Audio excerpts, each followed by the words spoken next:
Our Deputy Majority Leader, the hardworking Senator from the great city of San Juan, Senator J.V. Ejercito, would like to avail of the privileged hour. I move that he be recognized, Mr. President. Our distinguished colleague, Senator J.V. Ejercito, is recognized. Thank you, Mr. President, my dear colleagues. Kanino pangarap nga ba ang natutupad sa TUPAD program ng DOLE at pati na rin sa ibang social programs? Pangarap ba ito ng mga nangangailangan o pangarap ng iilan lamang? Umaabot ba talaga ang ayuda sa mga kapuspalad?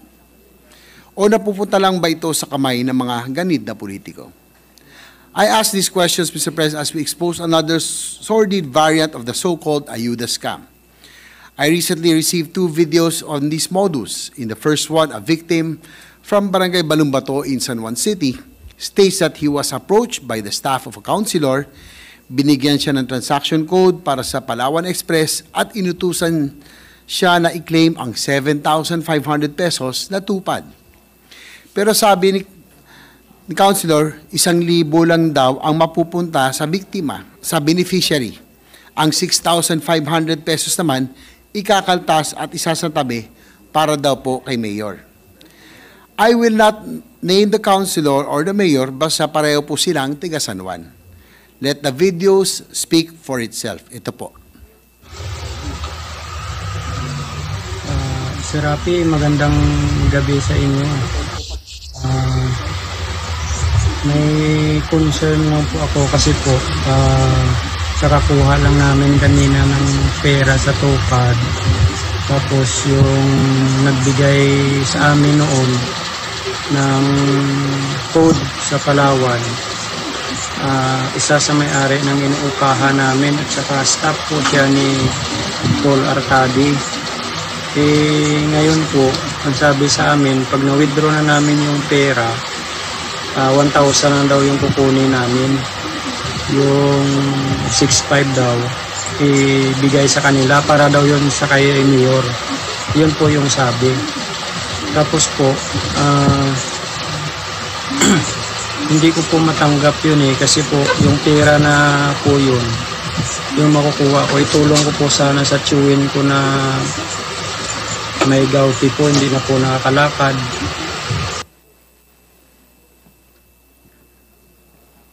We have a second video, Mr. President. Pinapakita naman dito ang mga kasabwat habang kinokolekta ang binibilang at cut po ng mga opisyales. Ayan sinasabi dito, magtatanong ang tao. Baka sinabi ko na sa'yo yan, ay maniwala sa akin. Nasa taas kasi yan. Kakasuhan ka yan. Kaya nga, Kahit na hindi naman sila makakasuhan. yung sa taas nun, Hindi yan ang kasuhan nyo. yung mawak nito, kasi pupunta sa dulo ito mag-iimbestiga yung dulo niya. Oo nga, pero hindi, para sa akin, binigyan ko na kayo ng Oo, tama tulong. yun. Basta ko dyan. Hindi ko pa nakuha. Hindi po. Ay, lahat ng pero, nakabagay eh. Kaya nga, sila nga mayroong ginotsa kasi G. Meron din ako, hindi ko lang ako. Pwede natin ilakad dyan sa nakakataas. Alam mo kasi pinakamano dyan, kahit pa paano, hindi tayo ng trabaho, nagkakaroon naman tayo. Pero alam mo, kinukonsinti natin sila. Yun na yung sinabi ko eh. Alam mo, maling-mali yan. Yun na sinabi ko kay Tom. Lahat ng politiko, Parang sinabi ganyan. mong, kinonsinti Ito, ng 1,000. Mayor sa pagnanakaw. Oo. Saan hindi tayo nagdakaw sila? Eh, gano'n na rin yung kumain tayo yan sa nakaw. Hindi, pero sino kasi sa atin maliit lang eh. Maliit na kasalanan lang. Hindi tayo, hindi ko. O, isa pa. Ipabilang mo muna dyan.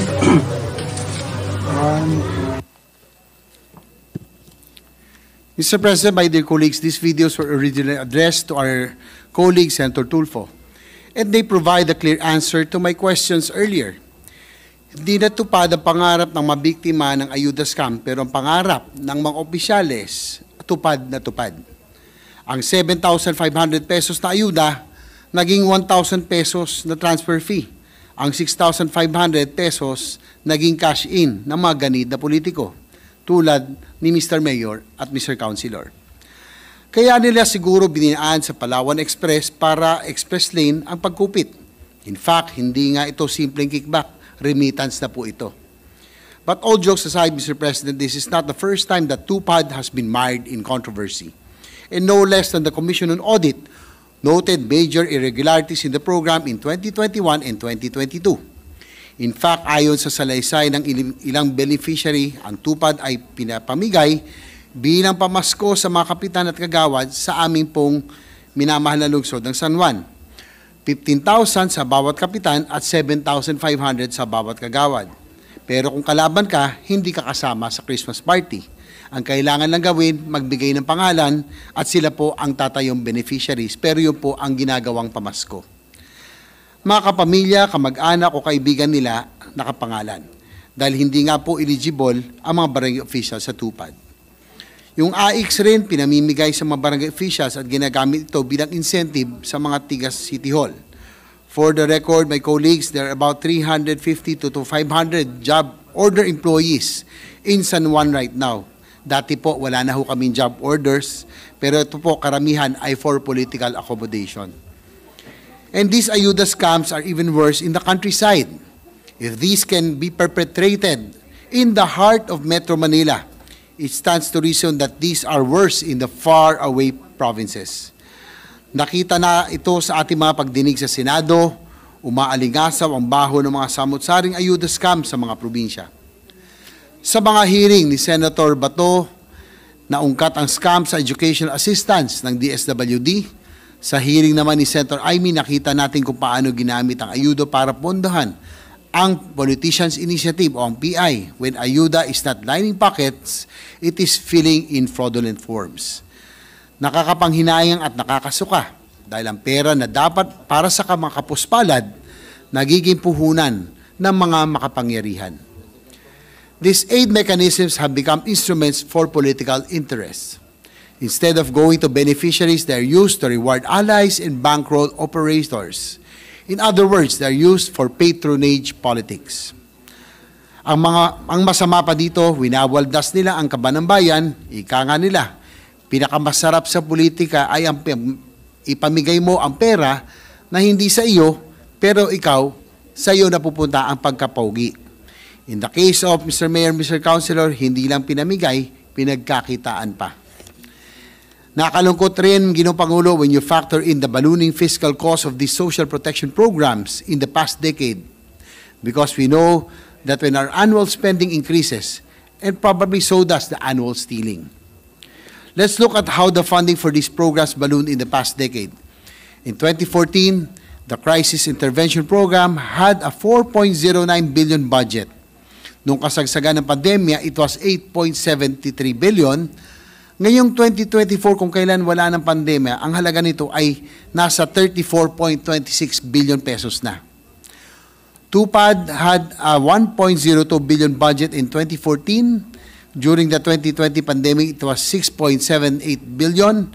Ngayong 2024, kung kailan wala ng pandemya, ang halaga nito ay 29.57 billion. Ang Pampamilya Program had a 62.61 billion budget in 2014. During the 2020 pandemic, it was 101.76 billion.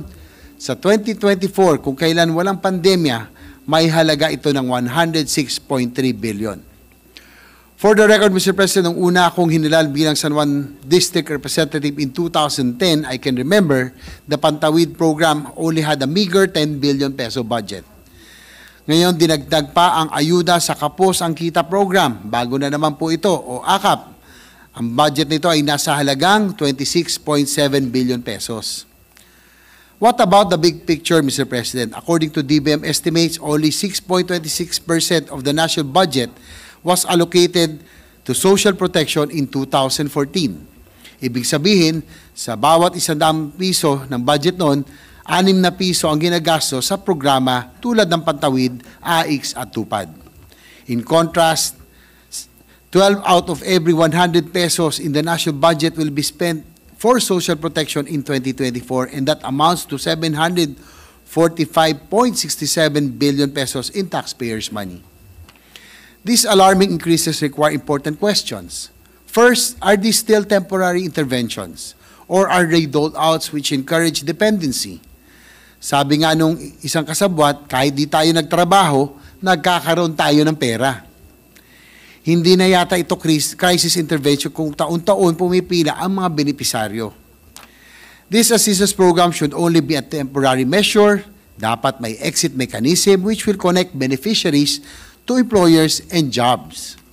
And in the long term, we should focus on generating decent and fulfilling jobs instead of pouring billions into emergency employment programs.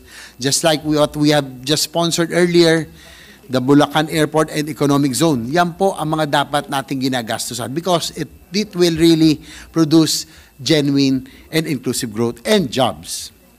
In fact, when I was mayor of San Juan in 2007, we had the lowest poverty rate of 2.97 among all municipalities. We achieved this because we generated jobs for all our residents.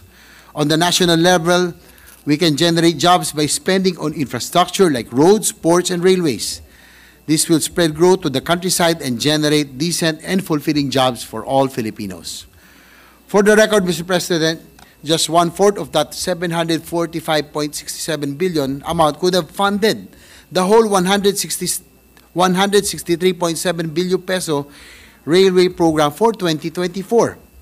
To remind the body, the bulk of the rail budget for this year is now under the unprogrammed fund.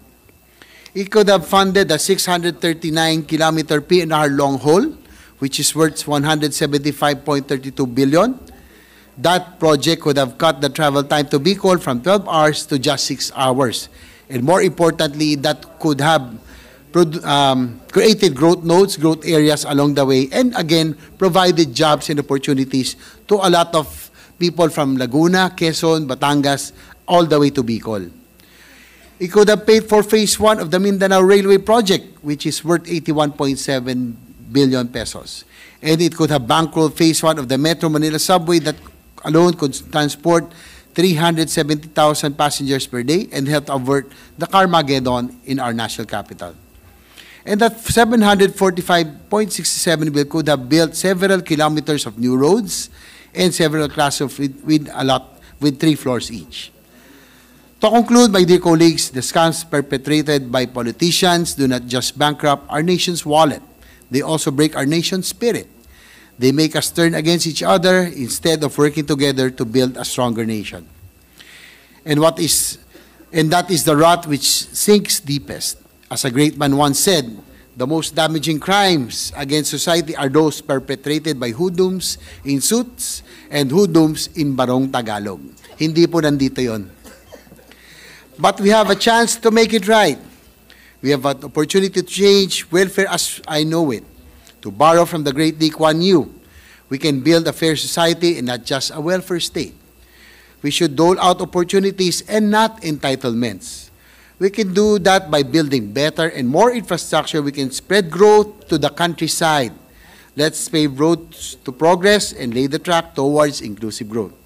Let us spread the development and create opportunities, especially in the countrysides. Let us revisit the role for social protection programs. They should function as a safety net and not as a fiscal buffet. Higpitan natin ang safeguards so that beneficiaries will receive what is due to them. Lagyan rin natin ng time-bound exit mechanisms so that they will not become dependent. And strengthen the connection between welfare and work so our people can transition from aid to employment. And most importantly, reduce political involvement in the distribution of social aid. Let's take the people's money out of the hands of figures like Mr. Mayor and Mr. Councilor and help our people help themselves instead of fostering a culture of dependence. Maraming salamat po, Mr. President.